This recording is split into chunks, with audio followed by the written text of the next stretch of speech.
18 miles. That is the distance between you and the World Cup. And it's a trap that will cost you $110 in surge pricing or 2 hours of your life staring at a Taco Bell sign in a Texas traffic jam. AT&T Stadium is a billion-dollar marvel, but for the 2026 World Cup, it's a logistics nightmare designed for cars, not people. I'm going to show you how to navigate the Arlington Gap and why this stadium is a massive, well-funded terrarium that rewards the prepared and punishes the walkers. Outside, it's 92 degrees. Not beach day hot, this is Texas hot. The kind where your phone warns you about temperature before you feel it yourself. And you're not even in Dallas yet. DFW sits between Dallas and Fort Worth, which sounds convenient until you learn the stadium is in neither city. A T&T Stadium is in Arlington, dropped into the middle of a sprawling tangle of highways, parking lots, and roads that seem to have been laid out by someone who genuinely resents people on foot. Arlington is 18 miles west of downtown Dallas, 12 east of Fort Worth. No passenger rail serves it directly. Not for a regular event, not for the World Cup. Your options are basically drive, pay someone else to drive, or improvise. Uber from DFW to Arlington runs $40 to $60 on match day. Leave before 10:30 in the morning, and you might make it in 26 minutes. Leave afternoon, and I-30 becomes a parking lot where everyone is paying by the minute. Rental car? Around $70 before parking, which near AT&T Stadium during the World Cup is expected to run $75 for general lots and more than $100 for premium. After all that, you still walk half a mile in the heat, which everyone near you pretends isn't happening. Public transit technically exists. You can take the Trinity Railway Express from downtown Dallas, transfer to Arlington's via shuttle service for event days, and eventually get there. The train takes 38 minutes. The transfer depends on luck. The shuttle adds another 22. Then comes the walk. Just under a mile, which doesn't sound bad until 30,000 people are doing it alongside you in June heat. Sidewalks fill up. Someone is regretting cowboy boots. A rideshare driver attempts a U-turn in front of a cop and immediately regrets that too. Say, kickoff is at 3. You book your Uber at 11, feeling responsible. 50,000 other people had the same thought. By 11:45, surge pricing kicks in. Your $55 ride is now $110. You stare at the app for a moment like it might change its mind. It doesn't. Traffic thickens near Collins Street. You move 10 feet, stop, move again. The same Taco Bell appears out the window twice. Your Maps app says estimated arrival, 1:58, kickoff at 3, fine on paper, somehow still stressful. You start doing math in your head. How long is security? Did FIFA restrict portable chargers? Should you have eaten before leaving? Why does this stadium require solving 3 problems before you can enter it? Then you see it. AT&T Stadium rises out of Arlington like something that landed there by accident. A structure too large for its surroundings, squatting beside a freeway with complete indifference to the neighborhood around it. Even from outside, the scale doesn't quite register. The building cost $1.3 billion when it opened in 2009. Adjusted today, that number would be considerably higher. It looks expensive. Not quietly expensive. The yes to every idea in the room kind of expensive. Then you walk inside and the stress mostly evaporates. The first thing you notice is the openness. There are no interior columns anywhere.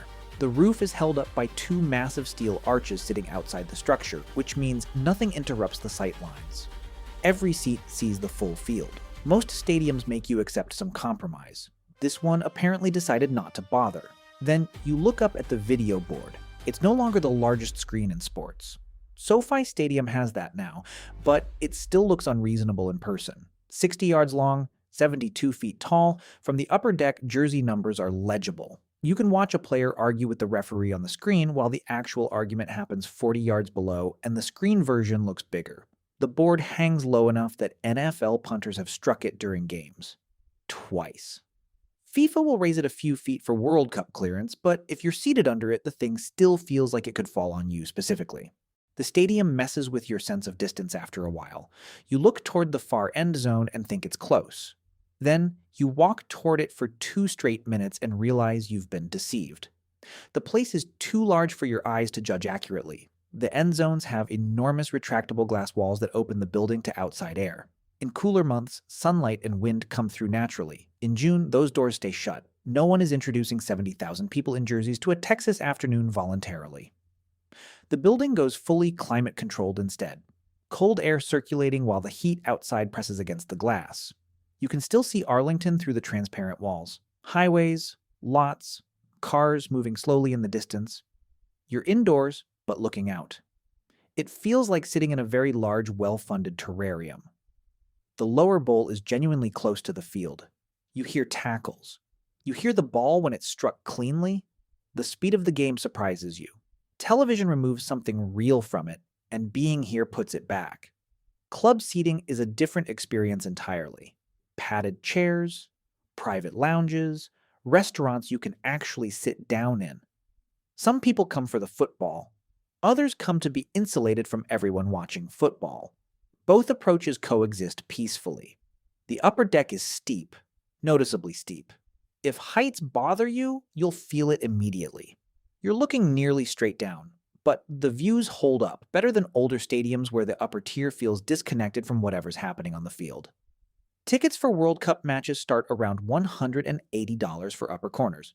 $300 gets you decent midfield angles. $500 to $700 puts you in the lower bowl.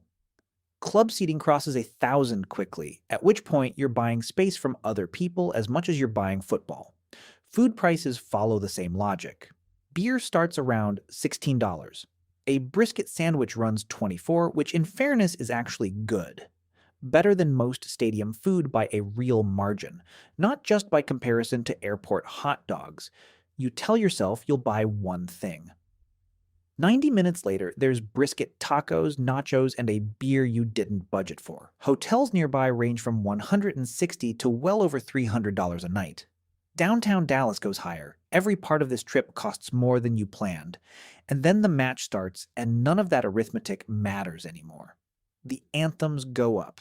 70,000 people stand. The air conditioning hums. The screen glows. The stadium does exactly what it was built to do. It impresses you, efficiently and completely. That's actually the most honest thing you can say about AT&T Stadium. The sightlines work, the engineering works, the logistics, once you're inside, work. It's controlled and polished and optimized in ways that most stadiums aren't. But it never quite feels like a place where something unexpected could happen. It feels like a place where everything has already been decided. BC Place is next, and it's basically the opposite of all of this.